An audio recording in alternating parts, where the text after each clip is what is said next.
Shaaloom, shaaloom, nagaa fi araarri waaqayyoo haalaa fi bakka jirtan hundumaa keessatti isiniif haa baay'atu. Akkam jirtu jaallatamtootaa fi kabajamtoota maatii waaqayyoo keessaa fi ala kan jirtan miidiyaa guutuurra kan jirtan hunduma keessaniidhaaf nagaan gooftaa isiniif haa baay'atu. Isiniin jechuun jaalladha. Akkam jirtu nagaa keessanii ani nagaa kooti galata waaqayyoo. Gooftaa isa madda nagaa keenya ta'e waaqayyoo baraan haa eebbifamu jechuun jaalladha. Waaqayyo bara keessan haa eebbisu keessaa fi ala kan jirtan hundumti keessan eebbifama. Ayyaanni waaqayyo isiniif haa baay'atu. Egaa guyyaa har'aa kana jaalala waaqayyootiin dhaamsa xiqqoo tokko isinitti himachuun dhufe. Innis maalidha yoo jettanii gooftaan koo isin haa eebbisu. Warreen sagaleen koo kun isin bira ga'e laayik sheer naaf godhaa. Yoo isinitti tole laayikii naaf godhaa. Subscribe naaf godhaa isiniin jedha. Gooftaan bara keessan haa eebbisu. Ani obboleettiin keessan anis isin bira jira. Gooftaan isin haa eebbisu isiniin jechuun jaalladha. Kiristaanni tokko wal jabeessaa. Yoo dogoggorri jiraatellee walitti himaa isiniin jedha. Beekonni gurguddoonni baay'een akka asirra jirtan nan beeka. Beekonni dhugaa wangeelaa kana gadi fageessitanii kan beektan akka jirtan beekamaadhas. Anis nan beeka hamma tokko.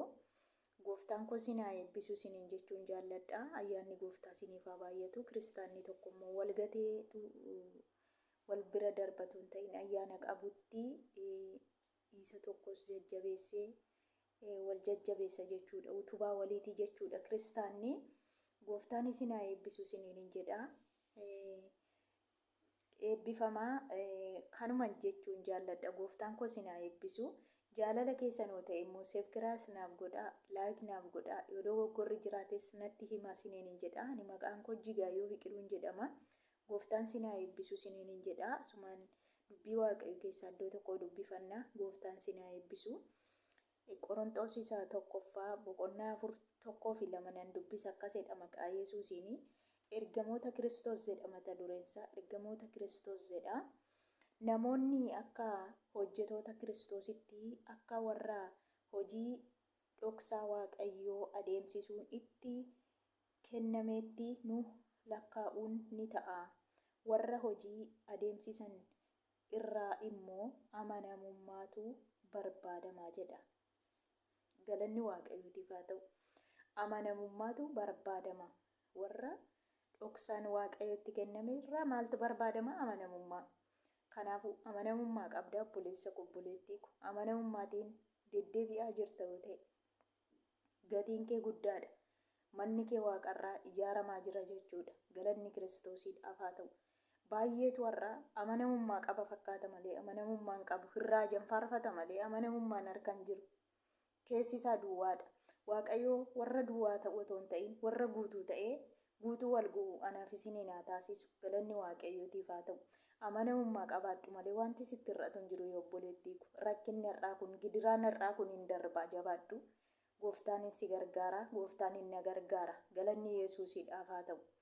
Ariyatamni har'a jiru kun rakkinni har'a jiru kun dhiphinni har'a jiru kun hin darba. Dhugaa kanatti jiraadhu maleeti. Dhugaa kanaaf buli maleeti. Wangeela dhugaa kanaaf gadi jedhi maleeti. Wanti sitti hir'atu tokkollee hin jiru. Galanni Kiristoosiidhaaf haa ta'u.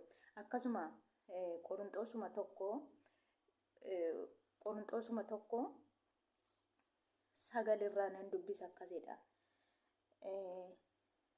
Qoronxoos isa tokkoffaama boqonnaa 9:17 nan dubbisa.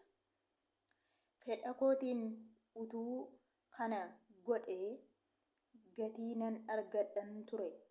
Fedha koo malee ergaa ta'ee garuu hojiin kun waaqayyo biraa hadaraa anatti kennamuu isaatii jedha. Galanni waaqayyootiif haa ta'u. Hojiin kun waaqayyo biraa hadaraa natti kennamuu isaatii jedha. Galanni waaqayyootiif haa ta'u. Hadaraan ergii natti kenname, hadaraan ergii sitti kenname yoo obboleessa koo yoo obboleettii koo hadaraa sitti kenname kana yasa beektu yasa hin beekne yasa sii galee yasa sii hin gallee siif haa galu. Inni sii gale akka sii galetti itti jabaadhu waaqayyo isaa gargaaru. Inni sii hin galle immoo wanti biyya lafaa kanaa inni si dogoggorsee jiru yoo jiraate waaqayyo dhugaa isaa siif haa galchu. Karaa dhugaa isaa barsiisu jechuun jaalladha. Gooftaan koo isin haa eebbisu. hadaraa sitti kenname kana obboleessa kee rakkatee jiru argite birri laachuuf itoo ta'in wangeela dhugaa kana baasii itti dubbadhuu kadhadhuu fi bira darbi. Gatii guddaadha inni kun. Qarshii guddaarra caala sagaleen waaqayyoo jechuudha. Har'a baay'een namatti hin lallabu. Tola namatti hin lallabamu wangeelli kun har'a gatii yoo ta'e malee jechuudha. Waaqayyoo isin haa eebbisu. Karaa dhugaa isaa nu haa barsiisu jechuun jaalladha. Waaqayyo isin haa eebbisu. Oduu isinirra hin dheeressu. Gooftaan koo isin haa eebbisu. Ayyaanni waaqayyo isin haa eebbisu. Eebbifamaa isiniin jedha. Gooftaan koo isin haa eebbisu. Eebbifamaa hamma isin bira gahetti immoo laayik sheer naaf godhaa. Jaalala waaqayyootiin isiniin jedha. Guddaa isin kabajaa. Guddaa isin jaalladha. Gooftaan koo isin haa eebbisu. Amanamummaa si harka jiru immoo hin dagatii yaa obboleessa koo yaa obboleettii koo. Gooftaan dhufee balbala kee dura jira. Si balleessuutu itti hin tolle malee. Si miidhuutu isatti hin tolle. Si eegaa akka inni jiru hin dagatiin. Hadaraa sitti kenname kana jabeessii qabadhu isiniin jedha. Aamsi konni lammaffaan kanadha. Gooftaan isaa eebbisu.